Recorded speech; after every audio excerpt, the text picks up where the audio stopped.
You are listening to Fair Enough by ART COLOGNE and TEXTE ZUR KUNST. Your deep dive into the global art world. Thoughtful, intentional, and always ready to play. Hello, and welcome to Fair Enough, a podcast series by ART COLOGNE in collaboration with TEXTE ZUR KUNST. Fair Enough brings together artists, curators, writers, and thinkers to reflect on how art and its institutions are responding to the urgencies of our present moment. This season, marking the 35th anniversary of TEXTE ZUR KUNST, we're taking up the journal's motto for the year, "There is no art without criticism."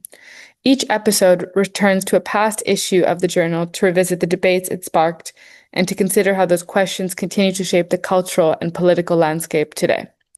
Today's conversation reflects back on TEXTE ZUR KUNST's first issue on the avant-garde and mass culture that was published in September 1990. My name is Micaela Dixon, and I'm your host, and today we are joined by Tara Heffernan. Tara is an art historian and critic currently completing a PhD at the University of Melbourne on the work of post-war Italian artist Piero Manzoni. Published widely, her art criticism focuses on modernism and the avant-gardes, conceptual art, and the continuing lineages of cultural bohemianism.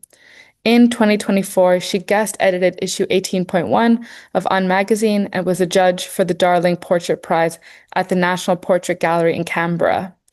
She's currently working on an anthology of writings on kitsch in the 21st century, editing a collection of essays by Catherine Liu, and serves as the secretary and managing editor for the Palm Springs School for Social Research, which will officially launch in mid-2026.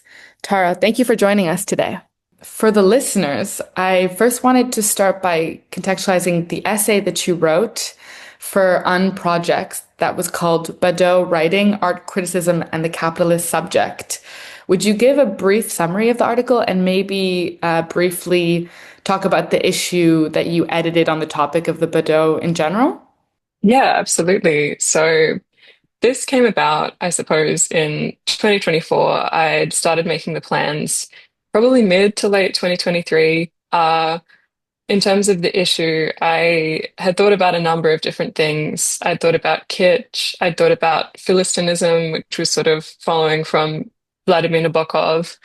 I'd really wanted it to be something as an issue that somehow reflected on criticism in terms of the idea of like commentary and critique, not necessarily just like art criticism as a subject, but it felt like the perfect opportunity for me to put my own writing in and write something about Badaud writing, which I suppose I'd been thinking about in terms of a number of things, like particularly it was first-person narrative style art criticism. So the kind of criticism which would be like, oh, I was hungover / still drunk on the tram on my way to the gallery, and then, I saw the celebrity, blah, blah, blah, that kind of thing. But also like a series of other things like TikTok, art edutainment, I guess Substack criticism. I had a lot of negative feelings like going into it. I think it was, the kind of thing where initially I was like, oh, this is going to be a takedown. But then I think it became something that was, I think, hopefully a little bit more empathetic and more sort of about diagnosing a particular cultural situation that we're in, which I think is kind of defined by a certain unreflexive kind of regurgitation of ideas or information rather than something that, I think the value of criticism is being able to analyze something and thinking about it critically. Whereas I think Badaud writing, which I think dominates criticism today, is something that is more just a description and maybe details about the person and the experience of seeing the work, but doesn't really offer so much to the reader, I don't think, in terms of analyzing artworks or contextualizing them in a way that is compelling or critical. Right. It's interesting. I think what interested me a lot about your essay too is that, as you say, it revolves around this figure of like the 19th century Badaud. Would you explain what that personage, let's say, is? Yeah, so that's very important context, of course. So I guess the Badaud was basically you would think of them in terms of like the opposite of the flaneur. So the flaneur is the more well-known figure. It's the figure a lot of artists want to sort of imagine themselves as being. The flaneur is the person who, would walk the streets and they would observe, but they would be sort of detached from the scene. Whereas the Badaud would be somebody who would be sort of immersed. It basically translates to somebody who is like a gawker or a gawper, kind of like open-mouthed, like, oh, look at what I'm seeing. And so, I mean, this translates in a sense to art criticism because I think there is something about that, like pleasure in shock and pleasure in tawdry detail and like the details of the event, the wine that was there, the people that were there, rather than thinking about art as something that is maybe different to the immediate experience. I'd kind of been inspired as well, I suppose, by I should probably mention, there's a few things, I don't want to bore you, but a book came out in 2022 by Bridget Waldorf's called Gawkers, and it was about Impressionism, like mostly Impressionism, post-Impressionism. It's a really amazing study of the figure of the Badaud and how they emerge in Parisian art. And I mean, it's something that kind of I'd been thinking about because I'd been thinking about Pierre Bonnard as well. I'd been writing about him in 2022, and I've been trying to get a publication together about French Impressionism, but that's beside the point. It just all kind of culminated in thinking about what I'm doing as a critic and what I see other people doing. Mm.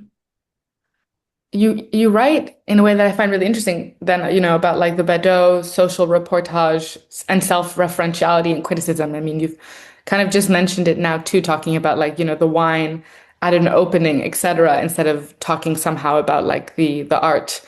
Why do you find this tendency problematic? Is it because on some level anybody with like a Substack or with like an Instagram feed can be a critic?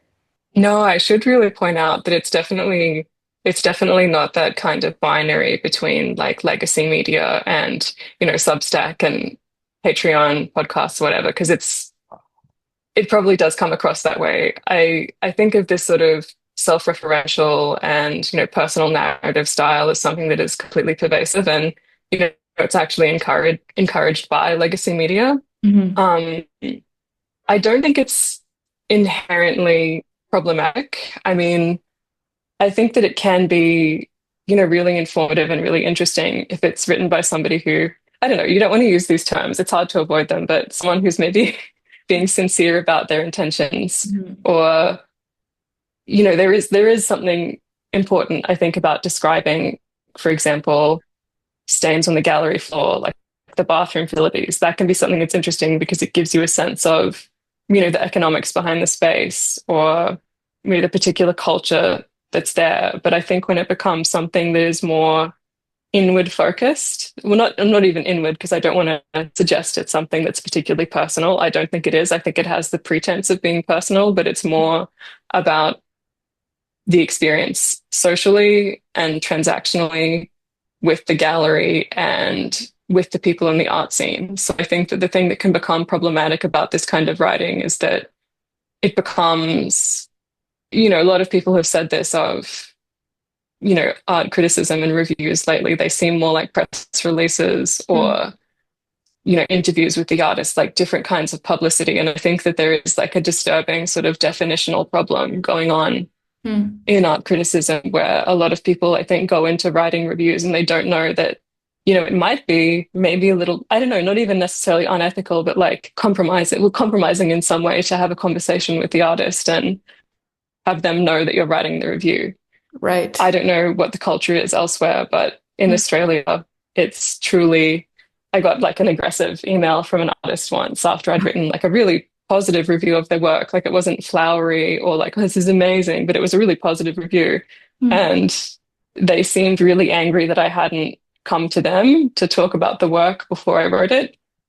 But I think that just speaks to how entirely embedded this idea of like, everybody's connected, everybody's talking all the time. There isn't something separate that you're doing when you're writing criticism. It's embedded in somehow the social reality of being in the art world. Yeah, it's quite an interesting phenomenon. It's funny, we recently also for this podcast series, we're releasing a panel discussion on the topic of the bad review. And it kind of circles around some of the questions that you just mentioned, but in particular, this idea of like, what is a bad review? Is any kind of review a good review? Like, because on some level, it's like eyes on the work, etc. But this question of maybe objectivity is the wrong word, but also lending a name to a review, a critic having a name in particular became a big topic of conversation during the discussion.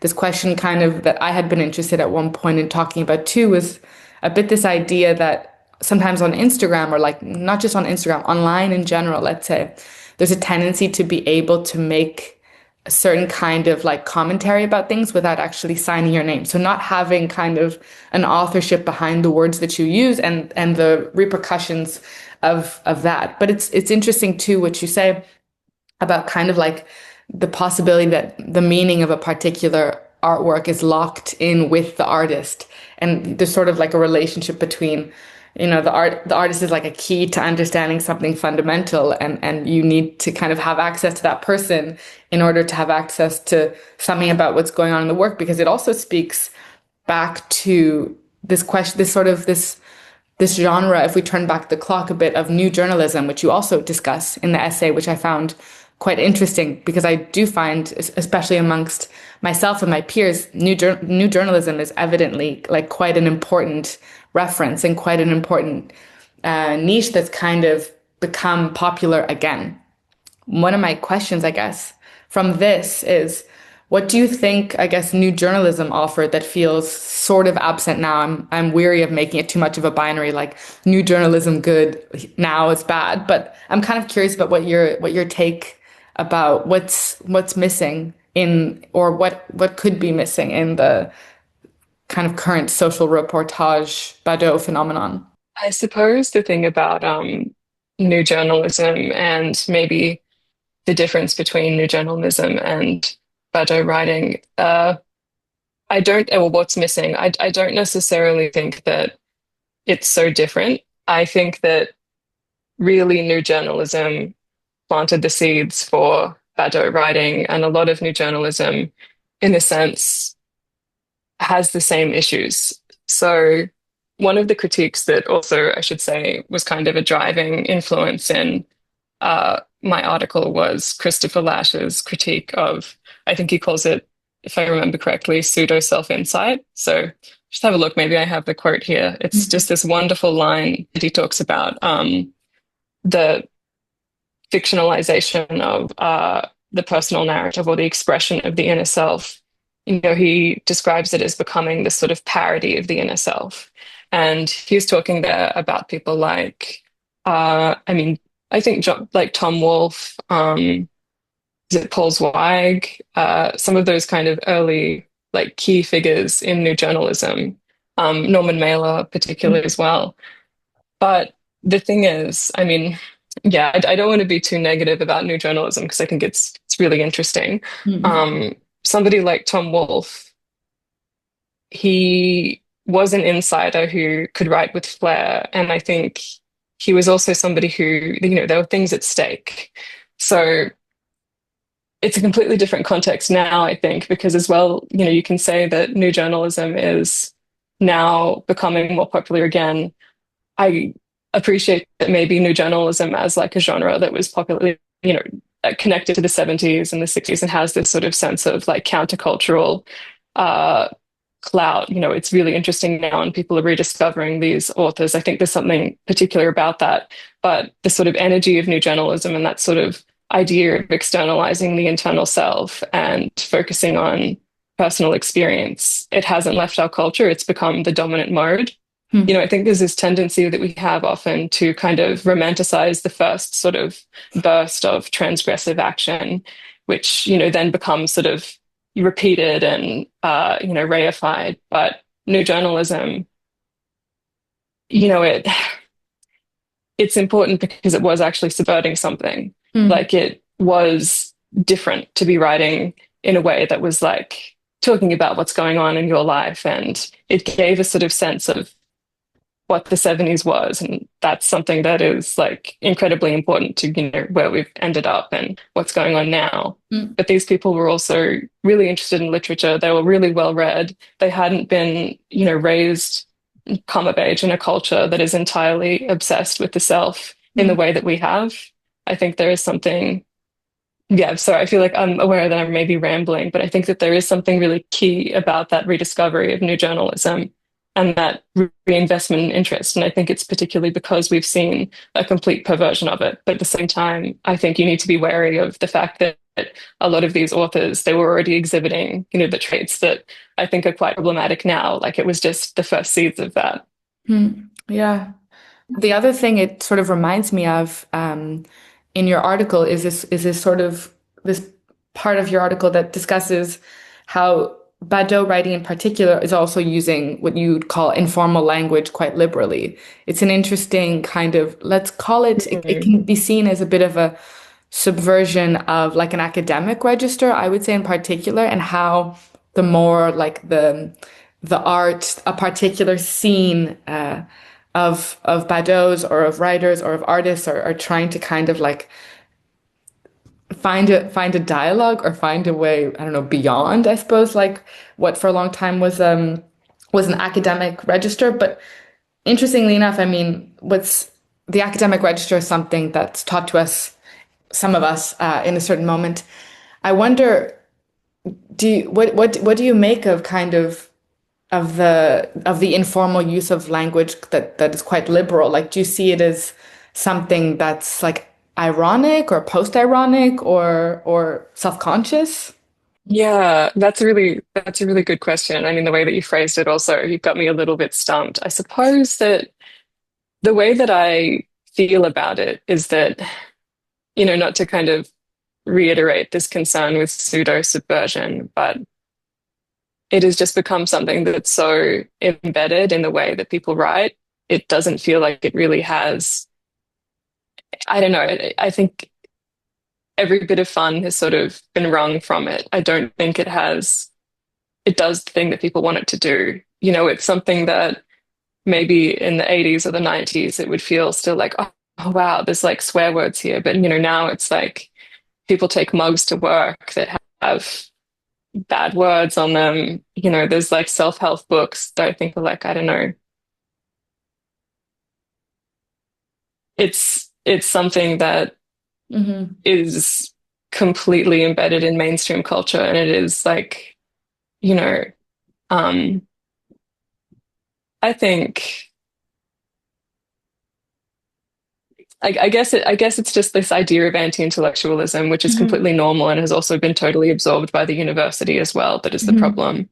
Um, I think that you could say that slang, maybe there's a specificity of the language that could be interesting. Like you could talk about particular urban cultures and the way that they've used them and the way that that's kind of integrated into artworks or art communities.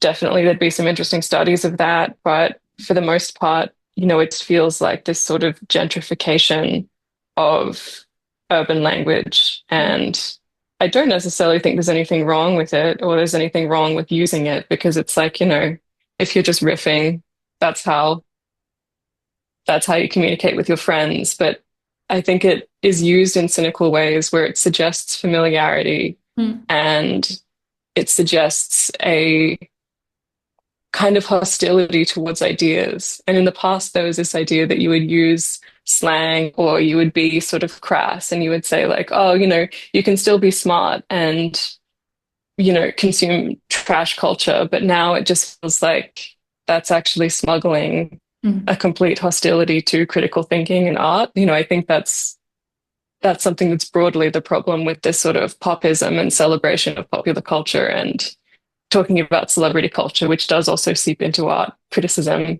Hmm. somehow. And I'm hesitant to like have this conservative view of it, but No, no, I don't know, no. maybe this anecdote can help. Like I was thinking before about slang and I don't know, this is something I noticed 10 years ago and I promise this is relevant.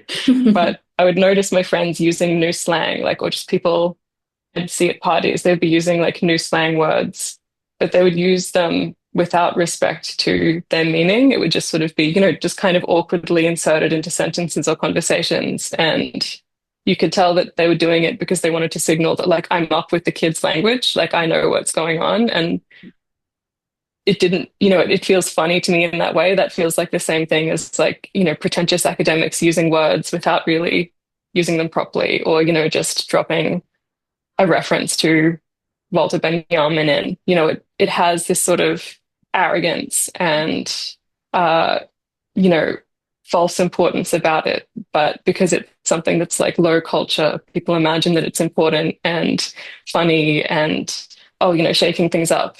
There's a note I made when I was reading your article, but you mentioned it quite well, I guess, with this idea of like anti-intellectualism. I also wrote, which maybe is a bit of a push too far, like anti-historicity. But I was thinking a lot about this quote of yours in which you write, knowledge in this case is a kind of ownership signaled merely by awareness of a topic by the undiscerning observer who enjoys the clout of having traversed cultural terrain deemed unsavory or edgy.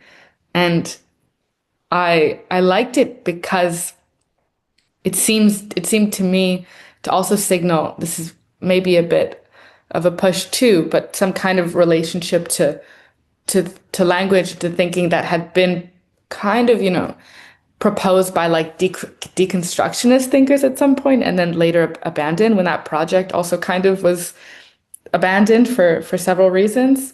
I suppose a question I would ask is, what do you think the important distinction is between like reportage and criticism? I think maybe they can coexist, like they can commingle. You can write something that is sort of a scene report and sort of art criticism, but I don't necessarily think that you should. I think it's something that not many people can do very successfully. Um, I I suppose it would feel like it was more important if it wasn't something that seemed so ubiquitous. I think that now it's become such a standard in art criticism that there is some reflection on the space or the people involved, that that there is a sort of air of pseudo insight about acknowledging the context where you're not actually giving more detail about what that means or why these things are important.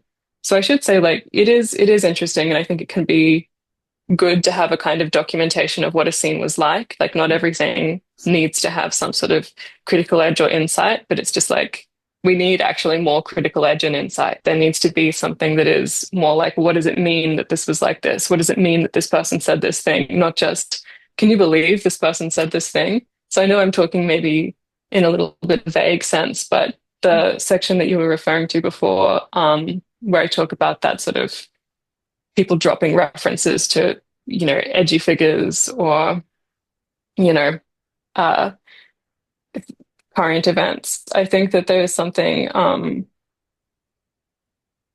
important about acknowledging how dubious it is to kind of use people as props in this way. Mhm. Because I think something about this sort of social reportage and the fact that it's so ubiquitous and it's become, such a style that people enjoy, is that people don't end up actually giving a interesting recording of or reporting of what's going on. They have a sort of set of like stock responses or stock phrases, cliches that they use to describe things. So, often I will see it when it'll be talking about, well, I mean, in Australia, there'll be things like, oh, I'm going to this particular fair, or I'm going to, like, in rural Australia, there's like rodeos and things like that. And there'll be like reportage of, some inner city person going to see like what the fuss is about. And it has this, I mean, interestingly, it feels like a very kind of cosmopolitan, like French perspective of like, let's see what the provincials are doing. Mhm. And you think that could be really interesting, but it's just a complete, it's just an excuse for them to say the things that they already believe. Like, you can tell that they're going there and they're experiencing these things, but what's interesting is they're not actually experiencing them. Like their preconceived idea of what these things are is completely eclipses what's actually going on. They know what they're going to write before they write it. They know what they're going to write before they go to the event. And I think that's when social reportage can become something that's kind of, you know, a true perversion of what would be interesting about, or what was interesting about, Victorian social reportage, Right. or even new journalism. Right. Yeah, that's another line that I really liked so much, which was this line about like Morley Music's lament of his own writing aspirations. It made me laugh. He says, "What I really wanted was to be a 19th century journalist, which is to say, hardly a journalist at all, just someone who wanders around a city recording trivial observation and inventing lies." And this for me was I had a good laugh about this like kind of aspiration, shall we say. Yeah, because I mean, what's funny about it is that it is something that, I mean, yeah, maybe I'm being duped. Maybe it's really foolish of me to even take it seriously, because it's like people aren't even lying about their intentions. Mm-hmm. And, it seems like, I don't know, I think other people feel this. I've talked to other people who feel this. There is like a hostility to caring about things, like that makes you really lame, and that's really dumb. Mm-hmm.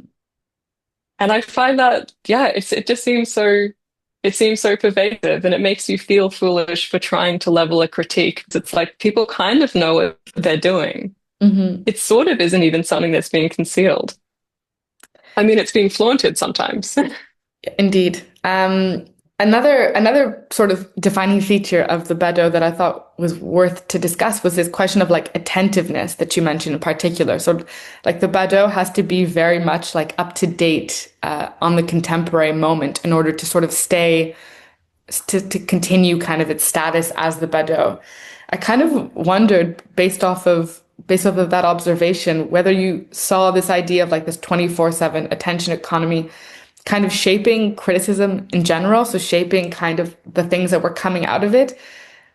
Definitely, because there is this interest in always being topical. Like one thing I kind of notice about, and I realize that maybe I've been speaking a little bit vague here, and I think that there is a little bit of vagueness within the article, perhaps because I don't cite too many. I cite a few, and I've been pulled up on that, but I don't cite too many references. Like I don't want to target too many people, because I think that it is, pretty ubiquitous. Like I think you can't necessarily blame certain people, but I'm thinking Dean Kissick, I'm thinking Times Square, I'm thinking stuff that comes out of that. But there is this sort of tendency to want to just say like, whatever's going on in the news cycle, or I guess this sort of the para news cycle, like the Times Square, like edgy internet culture cycle. It has to be some kind of reference to that. There has to be maybe some sort of accelerationist point to be made. We'll match that with, a vague reference to Donna Haraway, or something that's been trendy on and off since the 80s, something like that. But it doesn't allow space for depth. Like I guess I think that most people that I kind of admire, I think write well, are people who have like a specific set of reference points that they're completely invested in, like they have a real fidelity to. So, it might be Marx and Engels, it might be Adorno, it might be, Walter Benjamin, but there's a depth of knowledge that I think can inform kind of a life's work. And when you're just trying to stay up with contemporary events and also contemporary theory, contemporary, I don't know, para theory, whatever, you're only really skimming the surface. There's this constant cycle, there's this new generation of work that isn't really that substantial, whereas the alternative of, sticking to your references, it's framed as being something that's lazy or obsolete. But I mean, I think that having that depth of knowledge about particular ideas or particular theories is actually something that can help you approach the future. Like, I mean, I think you mentioned anti-historicity before, and I think there's something kind of interesting. And I mean, I think it is very kind of a Badaud writing tendency to sort of want to forget history. It's become this sort of tendency, and I think a lot of art theory to just not want to think about anything before the 60s. Hmm. It's always just like, oh, we were unenlightened. Like history is this dark void of bad things and bad people. Whereas it's like, I don't know, like I think I appreciate difference, but I think we're a lot more similar than we acknowledge. Like, I mean, you can read things from hundreds of years ago and just have like a human experience and be like, oh yeah, that is something that I can relate to because I'm also human. I think I Yeah. went a bit off track there, but yeah, I mean, I Oh think there is no. something disturbing about what's being created when we're just obsessed with the new and what's Yeah. happening right now, and everything has to sort of center around that. One thing I'd add to that is I sort of think that, when you are invested in just thinking about like, what is the new thing? You think that the new thing is the right thing. Hmm. And, it changes your way of approaching the world. And it encourages this sort of, I don't know, I would say like learned uselessness where, I think people refer to it as like living on the For You page. This Yeah. is maybe a bit of an unfair anecdote, but a friend of mine was telling me a story which I think kind of reflects this. They were like, oh, I saw this reel the other day, and a woman cut a sweet potato really thin and put it in the toaster, and then you can use that as like a substitute for toast. And she was like, isn't that amazing? Isn't that incredible? And I was just like, you did that 10 years ago when it was trending and you didn't like it. But people just forget. Like it's just this new thing is the good thing and it's Yeah. cool and nobody's ever thought of it before. I'm kind of glad that you also mentioned this idea of like pre 1960s, because one of the things that has been kind of an ongoing topic that I think is worth discussing is also this move between like the 19th and the 20th century on the topic of like how we think about art in particular, which I think as individuals who are kind of navigating contemporary, postmodernist, however you would describe it, like art world, to think about, the end of the 19th century is sort of like, feels like it was 300 years ago or something, but it's not. And the other, as Proust would say, like nothing seems further than the recent past. But one of the things that has been really interesting to think about, I think, within that framework of like the end of the Victorian era and the Industrial Revolution is also this question of like how modernism does away with a lot of things that are going on in the Victorian era, in particular at the level of like thinking. So the way we think, the way we like see art, the way we sort of like Clement Greenberg, etc. There's really a lot of changes and they're quite fundamental. So when you look back at the 19th century, it seems, yeah, like I mean, it really does seem like history, capital H. It's interesting Mm. too to kind of like discuss with like different academics or friends also this kind of move, especially when you're kind of constantly in the present moment, because the other thing that I was keen to discuss with you is this sort of like status of like the avant-garde, and I think like the contemporary moment in a way kind of being obsessed with trying to always understand what the avant-garde is, but the question of how we periodize it is kind of in general nowadays feels a bit complicated.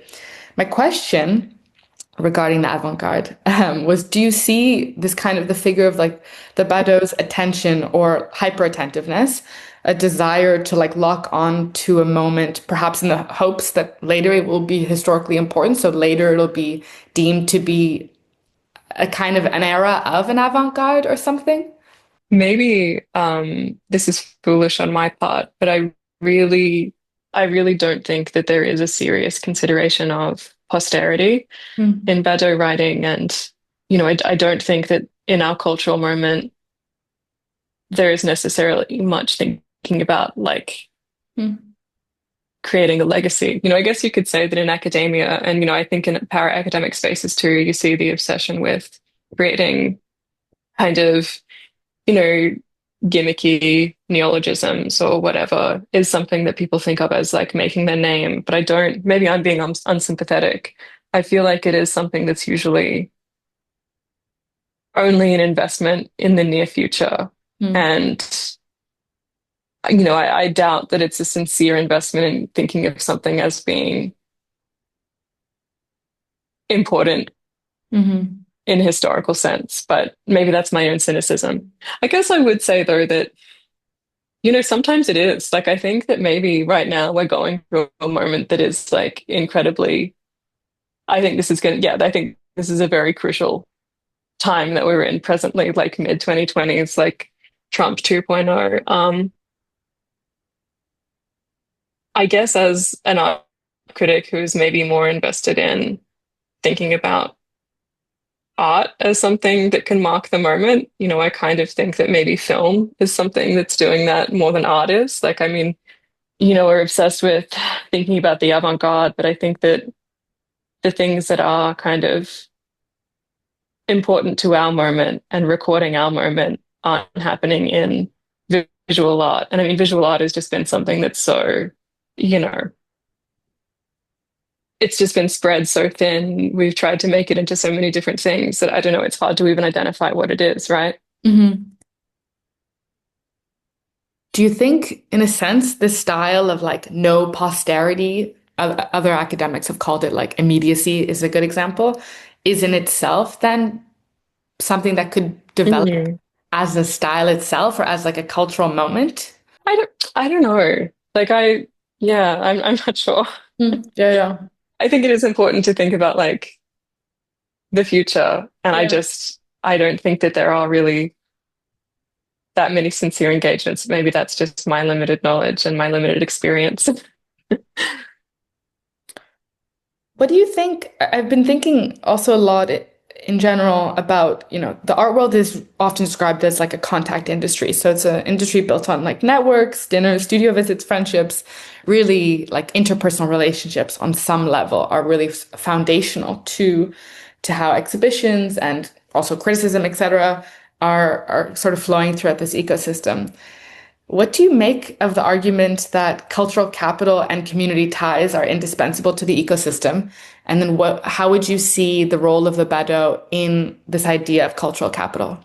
Yeah, I think that there is something, to be noted about maybe something like the term art worker. And, I think Sven Ludekin has called it general performance. This idea that, now almost all of our time is occupied by different forms of work, which are, networking, they're messaging people, they're meeting for, going to openings, having coffees, things like that.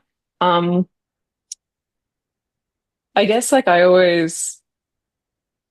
know that this is maybe me also being naive and it could be counterproductive for a career, but I think more people should maybe ask the question of whether these are entirely transactional relationships or if they're based on like a genuine shared concern about creating good work or having productive conversations. The kind of thing I think about a lot of this, obsession with networking and, need to be at every opening, at every event is that it takes a lot of time away from like when people could actually be doing work. And I mean, I feel like this is why we see so much art that is, I guess, you know, just different iterations of relational art, like having a party is art, making a meal is art.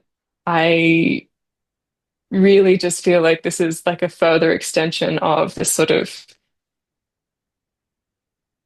well, interestingly, I think it's actually like a kind of feminized art industry type who, is sort of taking up the role of like a 20th century society wife who'd like be in, Daughters of the American Revolution and hold tea parties to bolster the career or the social standing of like her important businessman husband. Like, I think that there is something, really dubious about the confusion between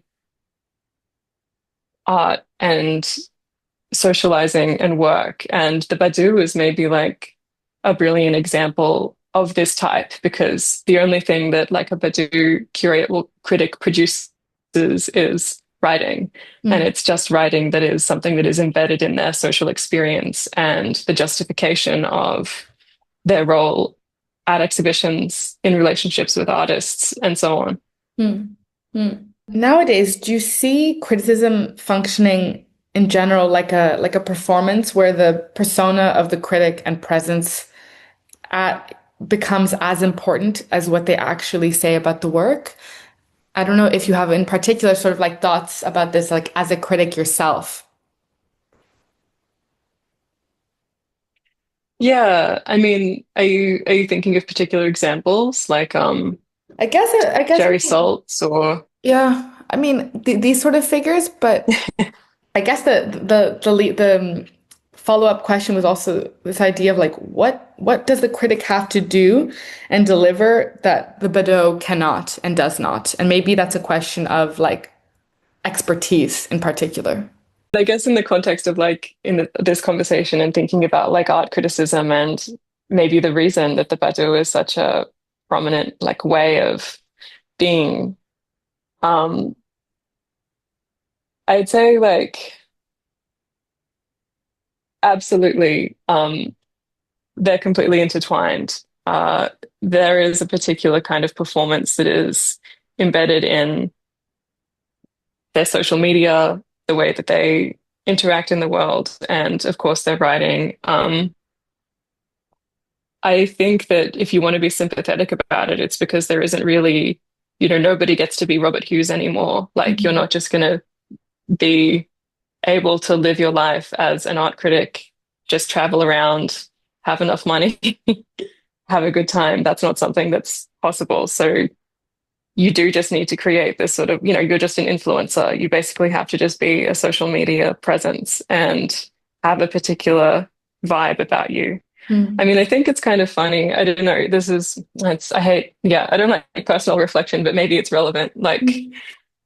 it's funny you were talking earlier about like what a negative review is. And I think that, I champion negative criticism and being critical, but I I think it's kind of also shown me that people then just associate you with negative criticism. You're just the person that writes bad reviews. Mm. And I've never thought of myself as being that kind of person. And I think even when I write a negative review, I don't think it's like, well, not often, sometimes. It's not usually like particularly harsh or cutting because I think that's also, a kind of just clout building activity, like, oh, you're just tearing someone down. I think like you should be generous even when you're being really critical. Like you Mm. can have some quips, but, Yeah, you yeah. should still just be trying to, yeah.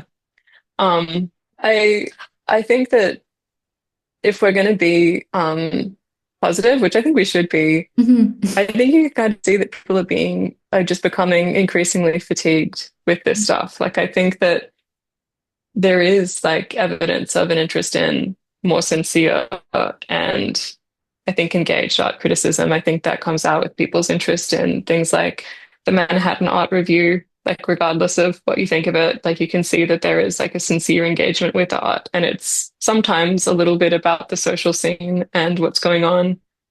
It's pretty informed about what's going on online, but that doesn't mean that it's, just about that. There is something more engaging and revealing about the context that's being offered there. And I think on Substack, similarly, you can see like this rise in people who are invested in writing sincere criticism and also kind of interestingly bringing back some of these early 20th century figures like Greenberg. I mean, we've seen like a massive reinvestment in reading Greenberg and thinking about things like kitsch, even things like Wyndham Lewis. Yeah. A note that I wrote down is on this topic of criticism in general, and the bad review and the good review, etc., is that on some level, criticism has to consider and situate things in a larger context. I'm within this conversation. It's interesting. I'm kind of two minds about it. That's somehow also the most challenging thing in this moment too. It seems like this question of like anti-historicity, no posterity, trying to find a way to, to kind of make a framework to discuss an artwork in general or an exhibition is quite a challenge, and it's a bit the responsibility, let's say, of the critic to try to find a way to do so. And maybe on the other side of that coin, I would say maybe this is sort of me thinking out loud. I wonder when there's no way to do so, or there's a kind of a confusion about how to do so, whether the result somehow is something more close to social reportage, for example. Yeah. I mean, I think that there is ways of situating things that, it doesn't have to be necessarily grand. Mm. Um, I think that there is, you know, a great abundance of art criticism that can sort of make quite loose but substantial connections between the art and political situations or what's going on. I do think a lot of it is very cynical or, very much just trying to sort of cement things in the moment. But, even if there isn't necessarily a kind of cohesive narrative or monoculture that you can relate things to, I think that art today, even if it doesn't have a history or, it's coming from a moment that's so fragmented, it can still provide an amazing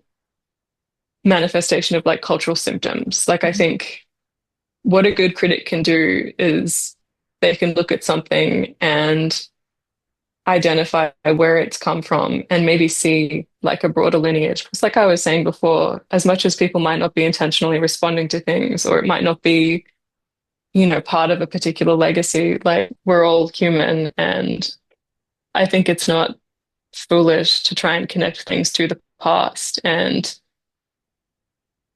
it's not, you know, it's not necessarily a conservative move either. Hmm. Yeah, yeah. In terms of what art criticism is, in terms of the trying to find like a distinction between art criticism and social reportage, like I think that maybe one thing that, if we could make it like an extra thing that it often is it is often also like just visual description. Like, I think that's maybe the worst thing, actually, even though I've rallied against like social reportage, like the worst thing that I think you can see. And maybe this is something that's more like, lower tier art criticism. It'll just be a description and a reiteration of the artist's statement. And I mean, that's like the worst thing. I think a good critic is somebody who, I mean, maybe this is foolish and too ambitious, but they can combine all three. There can be an acknowledgement of context. That can be sincerely good visual description. I mean, I know that sounds like a silly point, but I really don't think people look at art enough. And, then it can also have some sort of historical grounding or some sort of grounding in like a broader knowledge base or a political investment.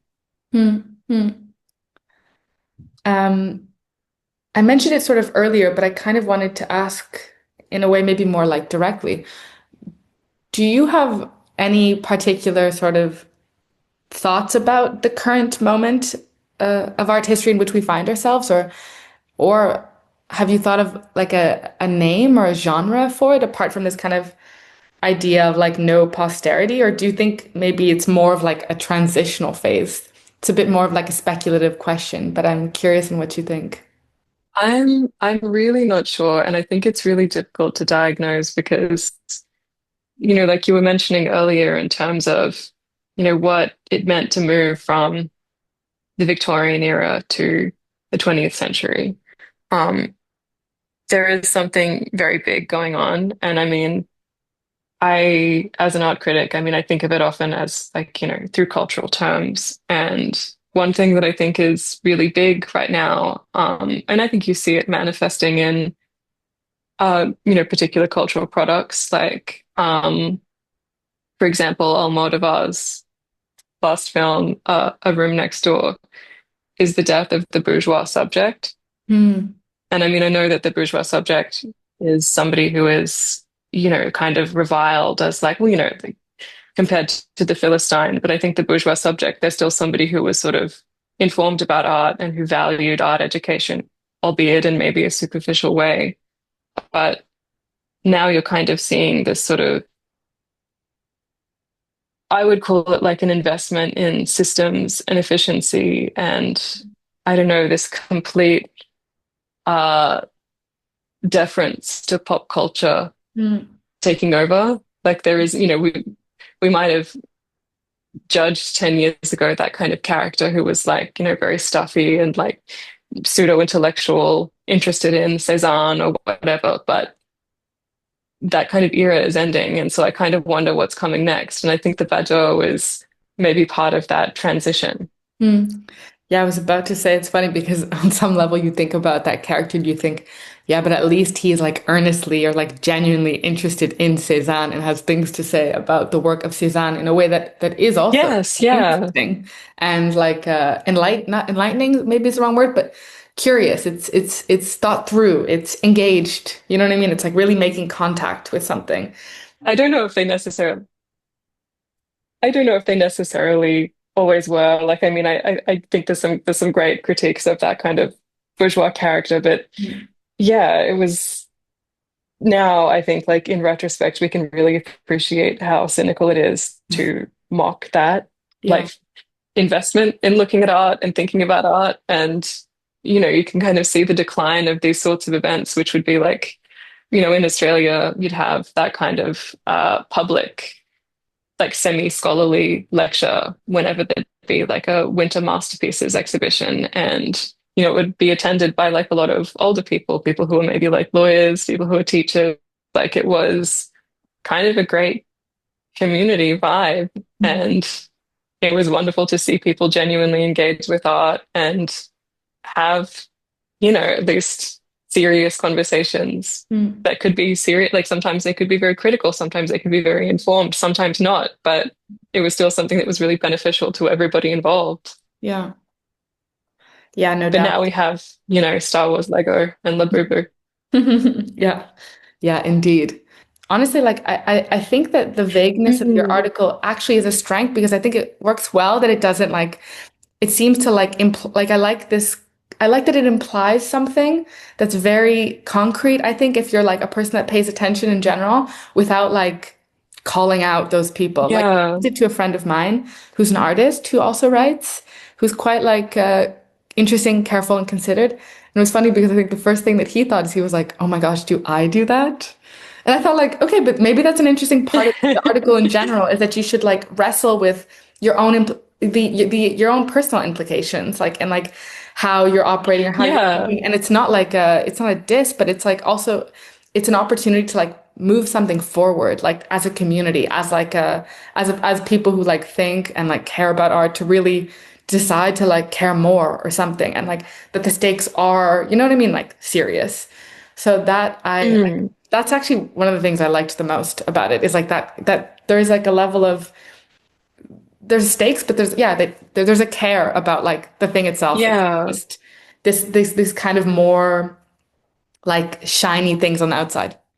I really like that you say that you enjoyed the vagueness, is that I think that something that we haven't had for many years, and you know, there's reason to this because you want to sort of respect that we're in a fragmented culture and this plurality of opinion and ideas, but something that people like Christopher Lash did and even like really good new journalists could do was that they could, you know, think about this sort of broader picture and bring things together. And sometimes that was vague and sometimes that was generalizing in a way that was problematic, but it gave you a sense of something. Like it, you know, it didn't like necessarily tick every single box. It couldn't get every single thing right, but Yeah. that broad picture, like I feel like we're seeing more things, and that's what Substack is doing. People are writing things that kind of aim to do that more. And that's something that, you know, I think we're kind of our culture, you know, failed a bit not doing that for a while. So I'm kind of excited to think that that might be returning.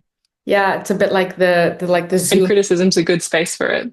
Totally, totally. I mean, I also liked this kind of that new journalists took things, but then they presented it like undigest. Reminded me a little bit of like how I was first writing, like when I was like 18, maybe, yeah, 18, first in university, and like I didn't really know how to make an argument yet in writing. So sometimes you would just like you would say all this stuff, and you would kind of assume that your TA would be able to connect the dot. Like you were, but that was also a question of like not being able to Yeah. form an argument, not knowing how yet, and also assuming that if you say certain things that the dots between those things connect themselves, and then being told as a person who writes you have to connect the dots. Like that's it's not enough to just say something. You also have to like it's like when you have a quote, you can use a quote, but you have to say something about it either. You can't just, Mm.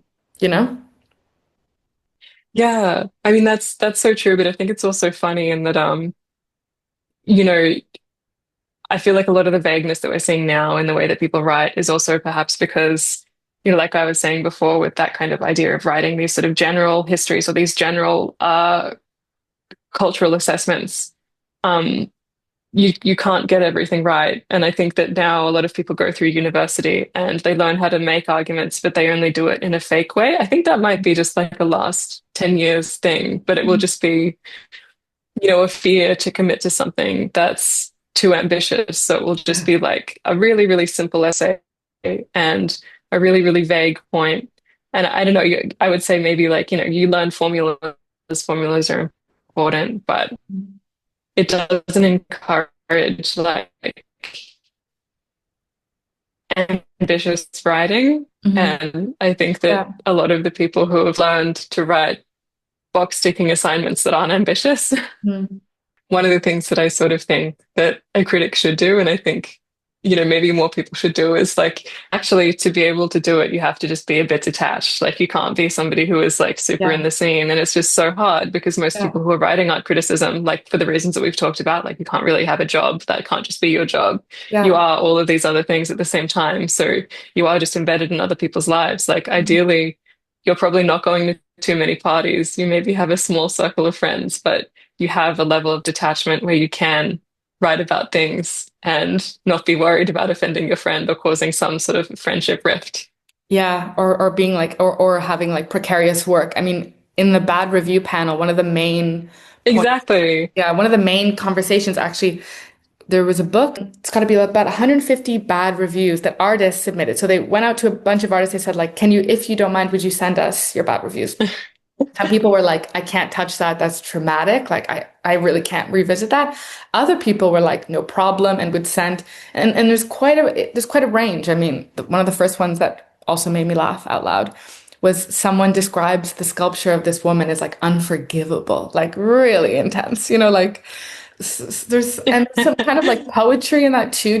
And not all of them are well argued, but the point I'm trying to make actually is that one of the reviewers whose name comes up the most often is Roberta Smith from the New York Times, but it makes the most sense. She's like, that's her job. Oh, But it's like, that is her job. Like yeah. stakes of somebody like that is different because Yeah. it's her position. And a lot of artists felt like in the reception to it, that there was something positive about having their work actually engaged with on some level. So it's like where maybe, consensus isn't Yeah. always clear and not always going to be the case, still that somebody was at least had enough of an idea of care to engage with the ideas that the artwork was proposing and like put them into a form. I mean, that is a kind of form of care, positive or negative. You have to like that's contending, that's time, that's Mm. thoughts, that's not, that's not nothing. But so it kind of like flipped also this idea of the bad I review. mean, it's also interesting because like, yeah, it is like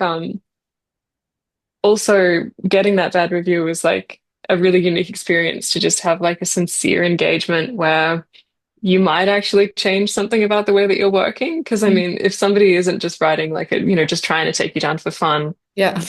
even if they are, like if they've pointed out a couple of little things, it's just like, oh, well, that's something like you can build from that nobody's telling you because I don't know, once you're outside of university, you're not really getting any feedback. Like you're kind of in just like a set of particular circles and they usually, you know, I mean, something that I really believe is that most artists aren't writers. And like one of the problems, like with our art culture is that we've made all artists think that they're writers. Yeah. Like it's literally a different language. Like you're doing something that is different. Maybe it's incorporating text, but it's not text in the way that like a catalog or a review is written. Like you are doing something differently. This is like your area. You're not somebody who can just do everything. But I mean, everybody thinks they can do everything. Everyone's an art worker.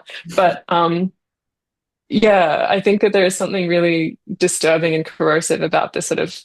I think it's a confusion between like facts and opinions too, because I mean, one thing about I think writing negative reviews or writing reviews even that can be interpreted as negative is that even just not repeating the artist statement is something that people think of as like, oh, you've got factual inaccuracies. Like I've had two instances where people have sort of come up to me and they've been like, there are factual inaccuracies in your review. Wow. And either what they mean is opinions or in the one it was co-written, but in one issue it was one small factual inaccuracy but their email was dedicated to like two sentences on that one small factual inaccuracy, but it opened the gates to four paragraphs reiterating their artist statement and how we misrepresented their art. but it's also that, as you say, like, are artists meant to be like communicators in the same way that writers are? I don't think so. Like, are they meant to communicate like so directly? I'm not sure. Like you can get there with them, like in an interpersonal. Yeah. Is that what the art is meant to do? I'm not sure.